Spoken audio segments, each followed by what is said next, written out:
सूत जी ने कहा कि हे ऋषियों, जो सबसे पहले सत्यनारायण भगवान का कथा संपन्न किए थे उस ब्राह्मण का नाम था शतानंद, और वह ब्राह्मण क्षुधा पिपासा से व्याकुल होकर पृथ्वी पर घुमा करते थे और भिक्षा मांगकर अपना जीविकोपार्जन करते थे।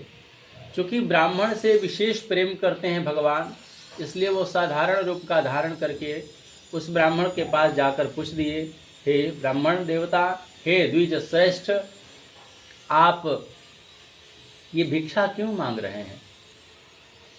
द्विज कहा जाता है ब्राह्मण, क्षत्रिय, वैश्य, तीनों को द्विज कहा जाता है। क्यों? क्योंकि द्विज मतलब हो जाए जिसका 2 बार जन्म हो। तो एक जन्म तो गर्भ से होता है और दूसरा जब यज्ञोपवीत संस्कार होता है तो दूसरा जन्म माना जाता है। इसलिए ब्राह्मण, क्षत्रिय, वैश्य तीनों का यज्ञोपवीत संस्कार होता है, इसलिए तीनों को द्विज कहा जाता है। लेकिन और इन तीनों में ब्राह्मण श्रेष्ठ है, इसलिए इनको भगवान ने कहा, हे द्विज श्रेष्ठ, आपको इतने उत्तम कुल में उत्पन्न हुए हैं और उसके बावजूद भिक्षा क्यों मांग रहे हैं? उन्होंने कहा कि हे प्रभु, मेरे जीवन में भिक्षा के अलावा दूसरा कोई उपाय नहीं है जीविकोपार्जन के लिए, इसलिए मैं मांग रहा हूँ। यदि आपके पास कोई उपाय हो तो कृपा करके मुझे बताइए, मैं उस उपाय को अवश्य करूँगा। भगवान ने सत्यनारायण भगवान की विधि बताई और अंतर ध्यान हो गए। अब उस ब्राह्मण को रात भर नींद नहीं आई, इसी चिंता में कि मुझे कल सुबह होते ही सत्यनारायण भगवान का पूजन करना है, और भगवान का संकल्प करके मन में संकल्प किया कि मैं भगवान की कथा अवश्य करूँगा, और भिक्षा मांगने के लिए चल पड़ा। तो भगवान की कृपा से अन्य दिनों के अपेक्षाकृत उसे अधिक धन मिल गया, और तब जा कर के सारे भाई बंधुओं को निमंत्रण दिया और सभी सामग्रियों को जुटाकर सत्यनारायण भगवान का व्रत संपन्न किए वो शतानंद नाम के ब्राह्मण। और तब से दिनानुदिन उनके घर में धन की बढ़ोतरी होने लगी और गरीबी दूर हो गई। अब वो सुखपूर्वक जीवन व्यतीत करने लगे, भिक्षा मांगना उनका छूट गया। तब 88,000 ऋषि मिलकर पूछते हैं कि हे प्रभु, हे सूत जी, आप ये बताइए कि उनके बाद दूसरी बार सत्यनारायण भगवान का पूजन किसने किया? यह भी जानने की हमारे हृदय में बहुत बड़ी श्रद्धा है।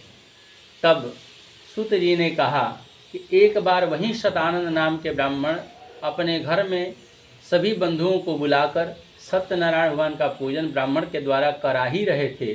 तब तक एक व्यापार करने वाला, लकड़ी बेचने वाला लकड़हरा उस रास्ते से गुजर रहा था। ब्राह्मण के घर में भीड़ देख करके प्रवेश किया और ब्राह्मण देवता को प्रणाम करते हुए बोला, हे ब्राह्मण देवता, ये सब आप क्या कर रहे हैं? इसके करने से क्या लाभ प्राप्त होता है? उस शतानंद ब्राह्मण ने कहा कि देखो, मैं बहुत गरीब ब्राह्मण था, भिक्षा मांगकर जीविकोपार्जन चलाता था, लेकिन जब से ये सत्यनारायण भगवान का पूजन हम कर रहे हैं तब से मेरे घर में सुख, शांति, संपत्ति सब कुछ भर गया है। अब हमें किसी प्रकार की कोई कष्ट नहीं है, हम बहुत सुखपूर्वक जीवन व्यतीत कर रहे हैं।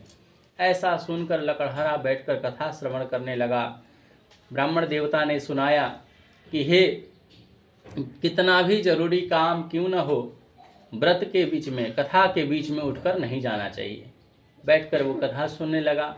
जब कथा की समाप्ति हुई, प्रसाद वितरण हुआ, प्रसाद खाकर जल पी कर के क्षुधा से तृप्त हुआ और तब सभी को प्रणाम करके फिर लकड़ियों के भार को माथे पर रखकर ऐसे सुंदर नगर में चला गया जहाँ बड़े बड़े धनी लोग रहते थे, और उतना ही लकड़ी प्रत्येक दिन बेचता था। उस दिन भी उतना ही लकड़ी बेचा, लेकिन भगवान की ऐसी अद्भुत कृपा हुई कि उसे उस लकड़ी का 2 गुना धन प्राप्त हो गया।